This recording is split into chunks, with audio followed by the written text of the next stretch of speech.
Assalamualaikum warahmatullahi wabarakatuh. Perkenalkan, nama saya Dewi Lesti Setiaji.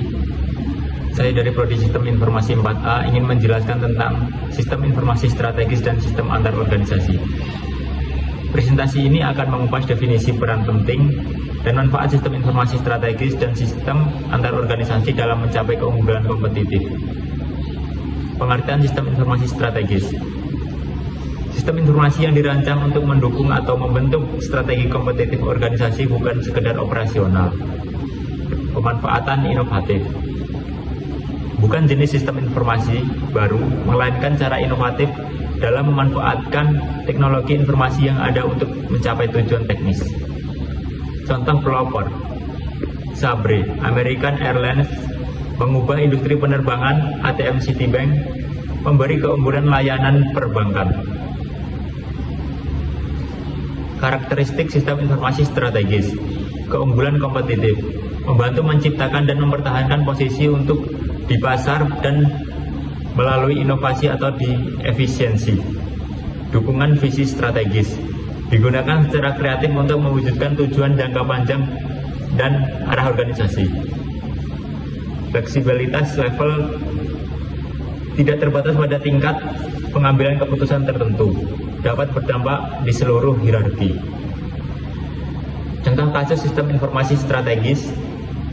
Sabre, sistem referensi online pertama di dunia, memberikan keunggulan besar dalam penjualan tiket dan layanan pelanggan.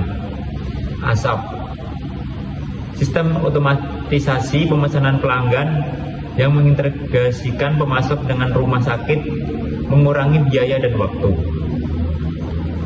Pengertian sistem informasi antar organisasi adalah sistem yang memfasilitasi pertukaran data otomatis antar perusahaan, mendukung kolaborasi dan efisiensi lintas batas organisasi.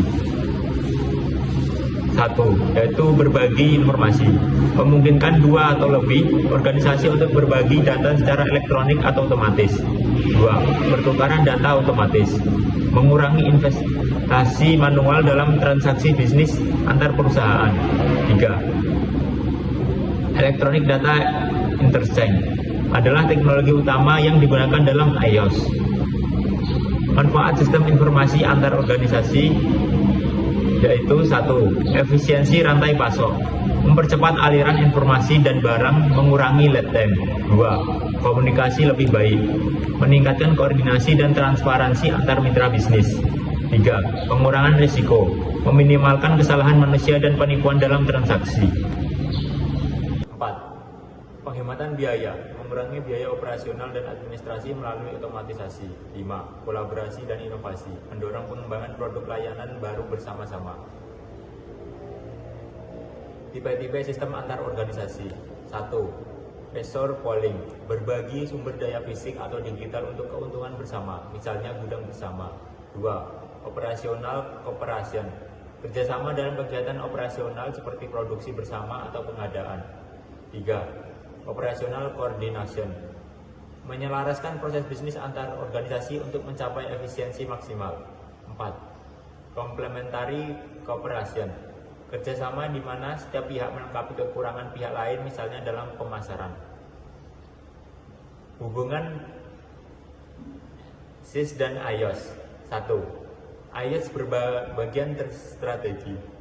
iOS dapat menjadi vital bagi SIS untuk mencapai keunggulan kompetitif melalui kolaborasi. 2. Memperkuat posisi pasar. SIS dapat memanfaatkan iOS untuk mengintegrasikan mitra, memperkuat rantai nilai. 3. Aliansi bisnis. iOS mendukung aliansi strategis antar perusahaan, menciptakan sinergi dan keunggulan bersama. Tantangan dan risiko implementasi iOS dan SIS. Ketergantungan dan kepercayaan, perlunya tingkat kepercayaan tinggi antar organisasi, potensi konflik kepentingan dan tujuan, keamanan data dan privasi, risiko kebocoran data sensitif antar pihak, kepatuhan terhadap regulasi privasi data, kompleksitas teknis, integrasi sistem warisan yang berbeda, standarisasi data dan protokol komunikasi, perubahan budaya, resistensi terhadap perubahan proses kerja, pentingnya komunikasi dan pelatihan yang efektif. Kesimpulan, sistem informasi strategis dan sistem antar organisasi merupakan komponen krusial dalam strategi bisnis modern. Keduanya mendorong efisiensi operasional, inovasi produk atau layanan, dan keunggulan kompetitif melalui pemanfaatan teknologi informasi dan kolaborasi yang erat antar organisasi. Implementasi yang sukses memerlukan perencanaan matang, kepercayaan timbal balik, dan kemampuan beradaptasi terhadap tantangan teknologi dan budaya. Sekian presentasi dari saya akhiri. Assalamualaikum warahmatullahi wabarakatuh.